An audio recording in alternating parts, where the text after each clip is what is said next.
So I've made a basic Google form quiz, and now I want to see the responses. I want to see what I got back. I'm here on the Google form just like I would when I built it. I come up here to the top. I'm on the questions tab, but I can switch over here to responses.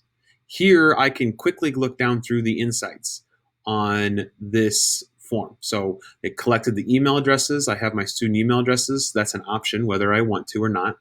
Depending on the different question types will show me the different graphs. So this one was just a type in response. So they typed in, oh no, this was a drop down arrow. I had all their names preset, and it was a drop down arrow question, and they selected their name. Then I can quickly go through here. The majority of these questions were all multiple choice, so I can see which answers they picked. It kind of gives me a nice snapshot of my class as a whole. It gives me the percentage of correct here. So I can kind of use this to kind of see if there's anything I need to go back and work on later, or with the whole class, or if we're doing pretty good. So that's looking at it as a whole. If I come back up here to the top, I can look at it by question. So I can go down through each response. This is giving my student's name, and I can go down there through that on this, and I can switch the question that I want to look at. I can even go to individual, and it will let me see the student's name and that individual student's responses throughout here.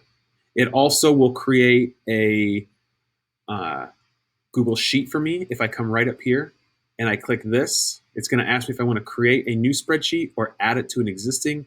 More times than not, you'll probably just use create new spreadsheet. Click on create.